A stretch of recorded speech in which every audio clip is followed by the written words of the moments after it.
Exactamente. ¿Tuviste oportunidad de estar tanto en el Vaticano como en su casa, como cuando se iba a la montaña, cuando tenías estos momentos de vacaciones para él?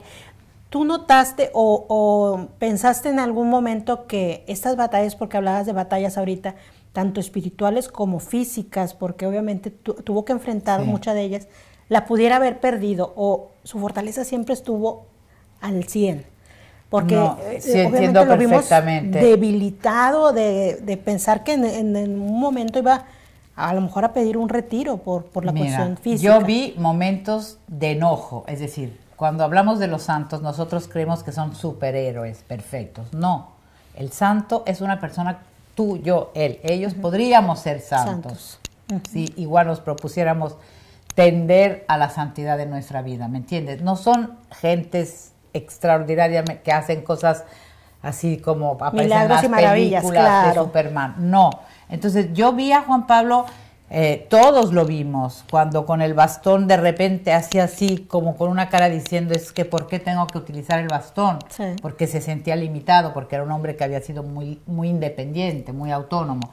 Lo vimos cuando golpeó el atril, porque no le salió la voz en su última Semana Santa. Entonces yo vi momentos como de impotencia, vamos a decir así. Pero no vi que la fortaleza se disminuyera. Ahora, él hizo hacer un estudio hacia el año 2000 por una comisión de cardenales para ver si tenía o no que renunciar.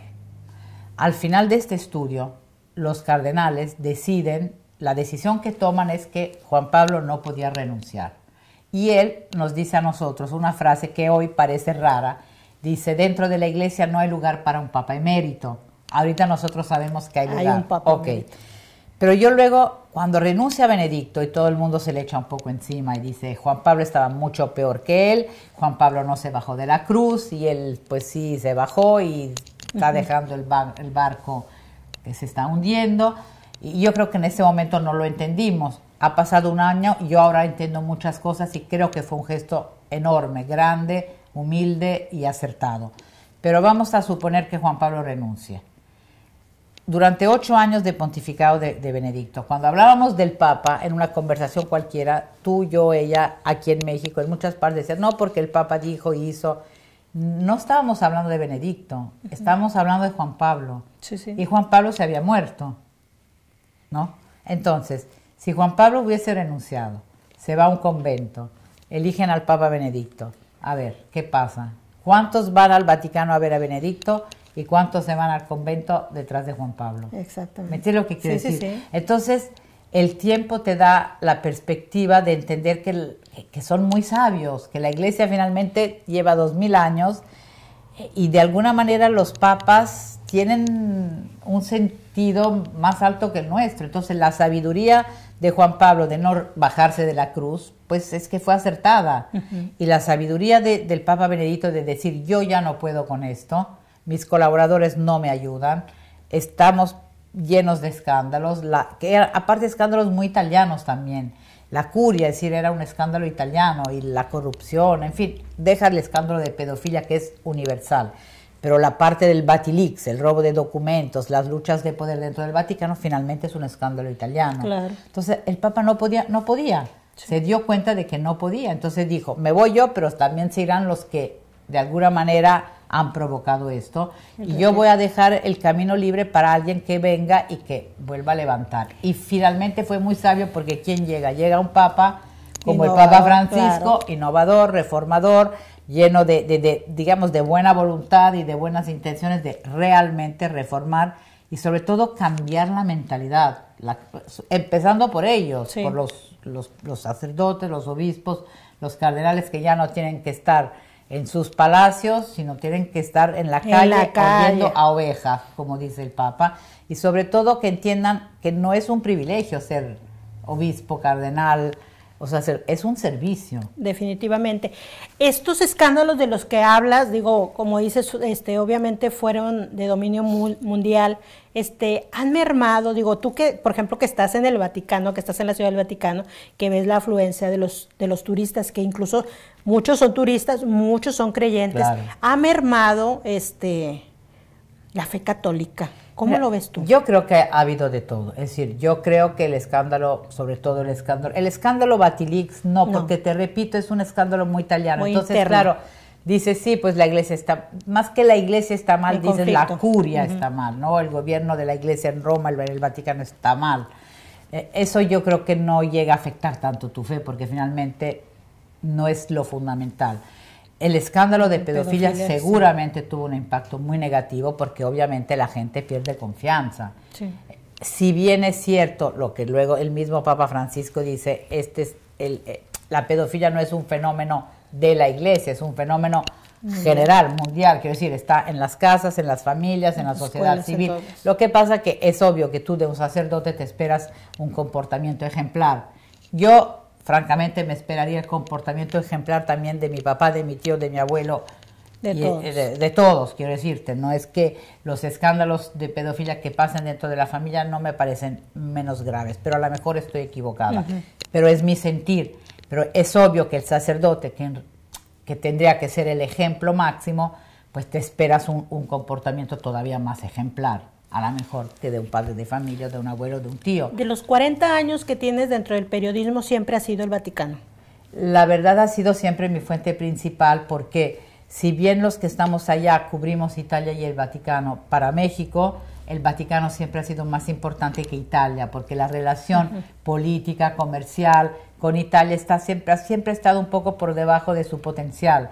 Entonces, digamos, para los mexicanos siempre ha sido mucho más importante, quizás porque la gran mayoría obviamente es católica, pues ha sido siempre más importante el Vaticano más que Italia. Italia es más la nota de color.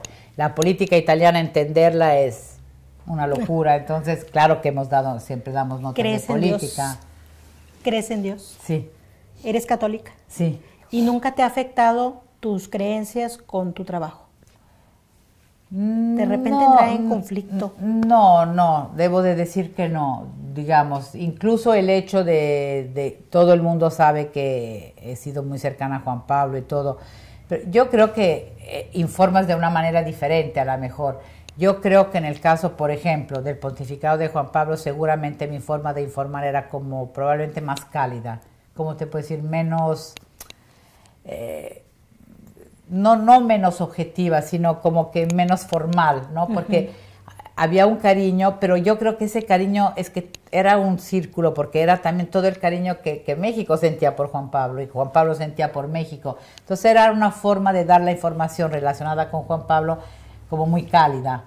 Con Benedicto todo el mundo vio que era una información diferente, no dejaba de ser correcta, pero evidentemente había menos calor humano de mi parte, pero porque era todo... Benedicto no tenía el mismo amor por México, los mexicanos no tenían el mismo amor, no los había visitado, en fin. Y con el Papa Francisco tengo la sensación que pues tengo una información más, sí, que seguramente se ve, que me estoy divirtiendo más, que tengo mayor entusiasmo, es como volver un poco al inicio, ¿no? De cuando todo te sorprende. ¿Por qué? Porque el Papa Francisco da mucha nota, es simpático, está lleno de sorpresas. Entonces tú también a nivel profesional reaccionas un poco dependiendo del personaje. La fuente vaticana o cubrir realmente a un papa es una fuente muy especial.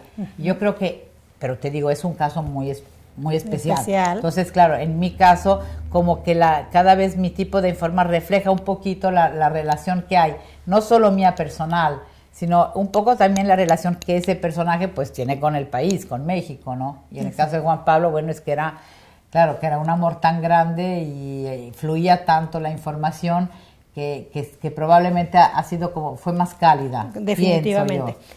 Para finalizar, ¿cómo definirías tu trabajo en 3 palabras? Ay, muy difícil. Esta pregunta es muy difícil. Mira, yo soy periodista, soy reportera. Cuando me mandó Jacobo Zabludowski al Vaticano, me dijo, tú lo que ves, me lo cuentas. La verdad, yo sigo haciendo un poco eso, es decir, yo voy, lo que veo, cuento. Nunca en mi empresa me han dicho, esto no lo cuentes, esto no lo digas. También en eso he sido muy afortunada.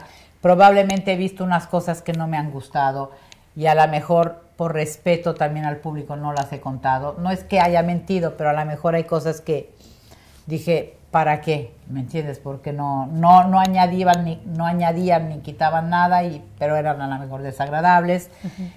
Finalmente, pues es ver con tus ojos y tratar de ser correcta.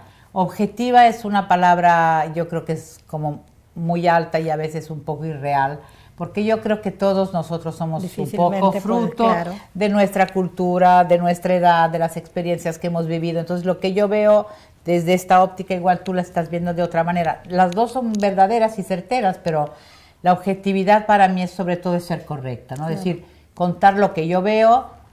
También si hay opiniones encontradas, de repente pues ha habido, no sé, el Papa dice una cosa, pues yo sé que hay grupos que dicen otra y lo dice, es decir, Juan Pablo, Benedicto, Francisco han dicho esto, pero hay tal grupo, es decir, tratar de dar como que la versión más completa posible para que luego la gente se haga su propia opinión. Yo nunca he sido un líder de opinión, yo soy una reportera, digamos, y no soy un juez. Nunca me he sentido un juez de nada, porque yo no soy nadie para juzgar a nadie. Entonces, mi trabajo es sencillamente contar, espero de la mejor forma posible, lo que veo, y sí, tratar de dar diferentes, es decir, si hay uno que dice una cosa, el otro dice la otra, la doy, y la gente pues tiene una información completa y luego se puede hacer su propia opinión, ¿no? No soy yo la que dicta la opinión, vamos a decir así. Ok, Valentina, pues muchísimas gracias por esta entrevista, amigos del Mañana TV. Esta fue una entrevista con la periodista Valentina Larraqui aquí en Reynosa. Mañana la presentación de su libro en el Parque Cultural. A ver, Valentina. Aquí está, el último bebé. El último bebé. Este es el que nos viene a presentar ahora Reynosa, Tamaulipas, dentro de las fiestas del 265 aniversario de Reynosa. Muy contenta de participar en esta fiesta, así que muchas felicidades. Gracias.